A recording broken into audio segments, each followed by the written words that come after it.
Olá pessoal, meu nome é Yuri e a gente vai dar início à nossa aula de Origem da Filosofia e Pré-Socráticos. Bem, a gente já teve essa aula no início do ano, eu não sei se vocês se lembram, quando a pandemia ainda não tinha estourado, né? Ainda não estava isso tudo, distanciamento social, máscara, tudo isso. E como essa aula tinha sido presencial, não tinha sido colocada no YouTube ou na plataforma agora, a gente decidiu por bem repetir ela. Vai servir de revisão para vocês que já assistiram e para o pessoal novo que vai entrar, vai ser algo legal. Então, esse primeiro vídeo sobre a origem da filosofia, segundo sobre pré-socráticos. Bem, eu vou colocar um material de apoio, uma ficha de questões, como sempre, e um material de apoio também falando um pouquinho de cada filósofo. Vai estar aí embaixo, de cada filósofo pré-socrático. Também um com um mapa da Grécia antiga e com a cronologia, assim, para vocês saberem mais ou menos quem era contemporâneo de quem e esse tipo de coisa. Sem mais delongas, vamos começar.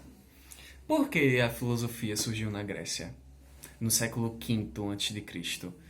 Bem, duas teses principais foram feitas, né? Por que surgiu esse modo de pensar chamado filosofia?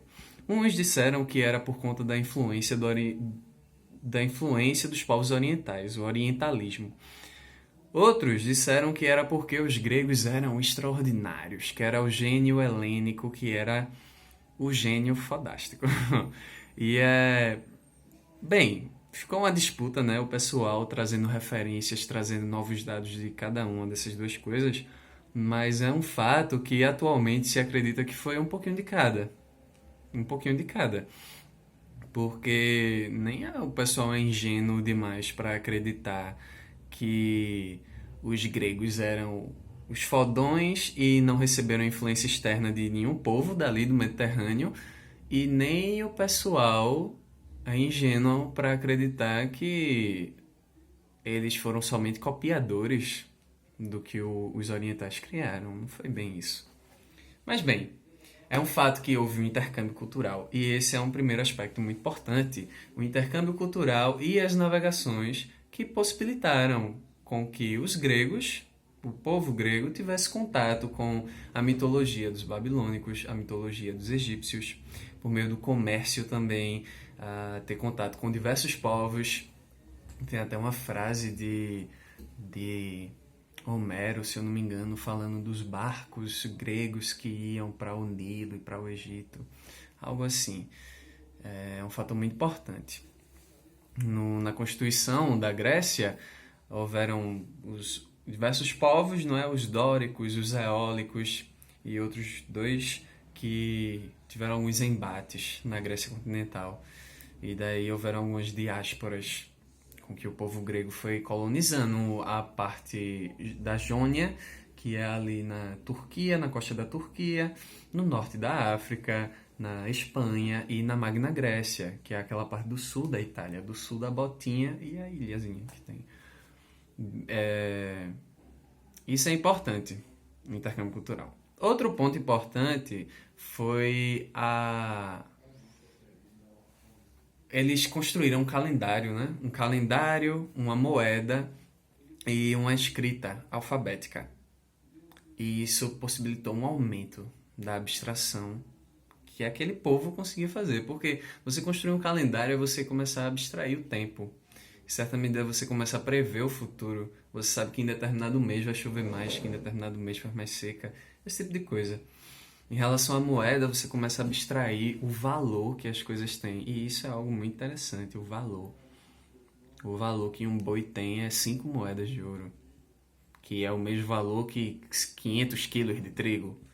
Algo nesse sentido, sabe? É uma abstração. Diferente do escambo, que era só trocar isso por isso. E que, claro, que existe também uma mensuração de valor, mas uma moeda já é um degrau superior. Vocês vão concordar. Outra coisa é a escrita alfabética, não é? No alfa, ômega, beta, enfim, diversas letras possibilitaram um alfabeto que possibilitaram a cunhagem de conceitos como essência, como alma, conceitos que você não vê passando por a essência passando ali. Você não vê. É só na cabeça. E isso é um exemplo, não é só na cabeça, a abstração. Isso é muito interessante. De um lado, uma desmitologização, uma desmitificação, na verdade, e um desencantamento por conta das navegações e do intercâmbio cultural, e por outro, uma crescente na abstração que o povo grego tinha. Outra coisa importante é o fato da política grega, não é? A gente sabe que foi lá que nasceu a democracia. Era uma democracia diferente da que a gente tem hoje em dia, que é representativa, mas lá era diferente. Cada um podia falar na ágora, levantar o braço quando concordava, deixar o braço junto ao corpo quando não concordava, expor as suas ideias. Isso era algo muito, muito legal. E é um ponto importante, por quê? Porque a isegoria e a isonomia são dois princípios que possibilitaram essa prática democrática na Grécia. Isonomia, esse é o terceiro ponto, né? Isonomia, iso, igual, e nomia vem de nomos, que quer dizer lei. Então todos são iguais perante a lei, a isonomia. Enquanto que a isegoria seria iso, mesmo, igual, e goria vem de voz, de fala. Então, todos têm igualdade perante a lei e todos têm igualdade de fala. Sacou? Isso é legal. Outra coisa, a gente sabe que era todo mundo, não é? Que participava da política grega. Esse foi, de fato, um aspecto extremamente importante. Você ir na ágora e discutir e procurar convencer os outros daquilo que você pensava. Ah, eu acho que tem que investir mais nesse café, porque tomar café é bom para a sociedade grega. Aí o outro, não, eu acho que tem que investir mais em fazer papel, porque com papel a gente escreve e é bom ler. Isso na Ágora lá. E aí o pessoal, eu acho bom, fulaninho disse bom. E aí você tenta é, convencer as outras pessoas, não é? A partir daí o surgimento dos sofistas também, com a arte da retórica argumentativa.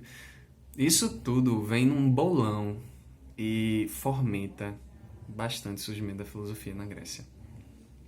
Mas sim, voltando. A gente sabe que não era todo mundo que podia falar. Só podia falar quem? Aqueles nascidos, isso em Atenas especificamente. Aquele que era nascido de pais e mães atenienses, que era homem e que era maior do que 18 anos. Do que a idade maior de 18 anos. Filho de pais e mães atenienses que era homem, que podia chegar lá e falar. E não era todo mundo, não é? Se a gente colocar numa roda assim, uma parte é mulher, uma outra parte escravo, uma outra parte criança, uma outra parte estrangeiro. Aí termina sobrando só um fiapinho de cidadão ateniense que poderia discursar na Ágora. Isso é complicado. Outra coisa, aliada a isso, né, que também é um fator muito importante, acho que já é o nosso quinto fator, que é o ócio criativo. Justamente os cidadãos atenienses que eram detentores de terras, embora na Grécia não tivesse muita terra, porque tem muita montanha, mas pessoal que detesse terras, que tivesse escravos, que tivesse pessoal para fazer comida, ele ia ficar no ócio.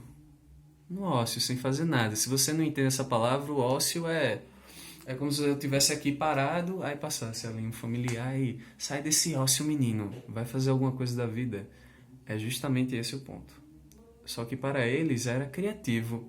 Por quê? Porque enquanto eu ficaria aqui parado, olhando para o teto, esperando o dia passar, o filósofo faria uma filosofia. Começaria a se perguntar qual é a origem disso tudo. É uma diferença muito grande entre mim e o filósofo fulaninho de tal, filósofo Tales, de Mileto, por exemplo. Bem, fatores importantes do surgimento da filosofia só foi para dar uma introduzida geral.